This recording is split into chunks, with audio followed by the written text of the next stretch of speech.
Eto na, nagsalita na si Senator Amy Marcos matungkol po dyan sa issue ni First Lady Lisa Marcos. Cute nating First Lady ha, baka makalimutan ko, cute pala. Sana Tungkol po all. dyan sa issue na kinakasangkutan, sangkot di umano sa isang krimen sa Amerika. Ang usap-usapan po dito sa post po ni Senator Amy Marcos, halos karamihan ng mga nag-comment ay pwede bang magkaroon ng Senate hearing? Naku, pagkakataon mo na to. Senator Amy Marcos, kasi apelyido nyo ng totoong Marcos ang nasisira dito. Diba sabi mo, ay Araneta at Romualdez yung nakaupo ngayon? O ito, patunayan mo na na hindi ka mangga. O ito sa post po ni Senator Amy Marcos. Nako, si Auntie Claire kaya pinaghanap na kung ano yung masasabi niya dito kasi nakaraan kasi sabi niya fake news to. Pero ito napatunayan, may nailabas na ebidensya. At itong si Amy Marcos mismo ay nagsalita na. O dito po sa post po, basahin natin. In recent days, reports have circulated online in various public for that the untimely death of Mr. Palo Tantoco on 8 March 2025 in Los Angeles was caused by cocaine effects. Some reports further suggest that Mr. Tantoco was apparently part of the entourage of the First Lady Lisa Araneta Marcos, who was in Los Angeles at the time to promote the Manila International Film Festival. Naku, maraming mga nandyan pala, hindi lang siya.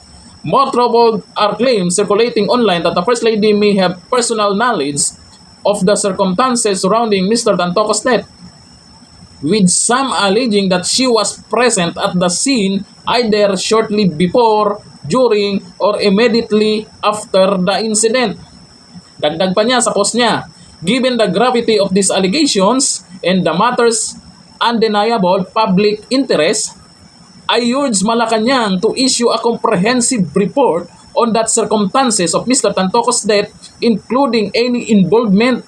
Naku, magsasalita kaya ang Malacanang dito. Auntie Claire ha, direct or indirect, of the First Lady or other Philippine government official. Naku, may mga ibang masasangkot yan. Parang si Chis ba nandun din ba? Naku po. I also call for the clarification of the First Lady's whereabouts at the relevant time as may be reflected in official records such as the medical examiner's report to dispel further speculation. Tagam ang gaba, dili magsaba. Ako, wag lang puro yaw-yaw, Senator Amy Marcos ha. Baka yaw-yaw ka lang nito tapos sa sunod na araw wala na rin, tahimik ka na naman. Maraming nakaabang sa mga galawan mo ngayon. Lalo na yung mga Duterte supporters na sumuporta sa'yo. Dapat ito ay maaksyonan na at hindi basta-basta lang na baliwalain na ipaliwanag ito ng Malacanang. Ang magaling magpaliwanag neto, walang iba kung hindi si Auntie Claire. Kahapon pa, marami nang nakaabang sa kanya kung ano yung pwedeng itanong sa kanya ni Eden Santos ng Net25. Pinakamalupit, pinakamalagaling na reporter na nagtatanong kay Auntie Claire. Daming nakaabang yan. Kasi ito naman kasing si Auntie Claire ay netong nakaraan, ang sabi niya ang nagpapakalat daw ng fake news ay si VP Sara Duterte dito sa issue na to. Ito yung sabi po ni Auntie Claire nakaraan. Balikan natin Auntie Claire, paano mo ito panindigan yung pinagyayaw mo nakaraan? So sabi mo, Vice President Sara Duterte said every time may issue raw po against the Marcos administration, inaatake raw po ang mga kalaban. And may I read part of her quote? Merong namatay sa Amerika at nandoon sa loob ng kwarto si First Lady Lisa Marcos at nandoon sa police report.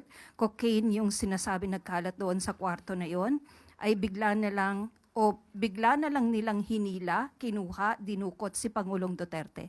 Your comment po, ma'am. Sa kanya pala lang galing ang fake news. Siya pala ang source ng fake news na ito na pinapakalat laban sa unang ginang kay First Lady.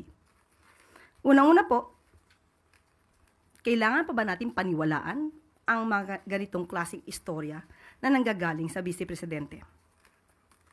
Tandaan po natin, dumating si First Lady sa Pilipinas March 10, 2025. Kung gusto niya pong alamin yan bilang Vice Presidente, may records po yan. March 11, nagkaroon po ng event si First Lady. noon yan. Pero ngayon, Auntie Claire, paano mo panindigan yung niyaw-yaw mo netong nakaraan? Bandang huli, si VP Sara Duterte talaga pala ang nagsasabi ng totoo. Ito ang sabi ni BP Sara nakaraan na ang sabi ng mga anti-Duterte dyan, fake news daw. At lalo na itong si Auntie Claire, fake news daw. Nung nagkaroon ng malaking krimen sa Estados Unidos na merong namatay dahil sa drug overdose at kung makikita ninyo doon sa police report ay nandoon ang pangalan ni First Lady Lisa Marcos na isa sa mga tao doon sa loob ng kwarto kung saan yung tao ay nag-overdose sa suspected drug overdose sa hotel room at ang daming nakikitang white powder substance na sinabi doon sa police report ay suspected cocaine din ay bigla nilang kinuha si Pangulong Duterte. Yan ba yung sinasabi niyong fake news? Lumabas na ang totohanan ngayon. At sana ay magkaroon po ito ng Senate hearing. Ayon po yan sa mga nagkomento dyan sa post po ni Senator Amy Marcos. O ayon kay Rich, Senate hearing din po since this involves the people's money. Sabi ni Dimostin Bangis, Senate hearing na yan. Sabi ni Jesse, Amy Solution, Senate hearing na yan. Amy, or Senator Amy, baka naman makinig ka sa mga nag-comment dyan sa post mo ha. Sabi ni Normie Ramos, it will be very interesting to see First Lady Lisa Marcos at the Senate hearing. Paano mapunta dyan sa Senate hearing ang ating cute na First Lady kung nandun? Pinatawag daw eh. Sabi ni Philip Fernando, wag ka puro historyahi madam, do it. Yan po, Senator Amy Marcos, ang gusto naming mangyari. Wag puro post, wag puro yaw-yaw, gawin mo na at aabangan namin yan.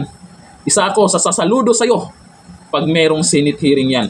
At pwede bang maipatawag yung cute na First Lady natin dyan? Hanggang dito na lang, thank you. Bye-bye.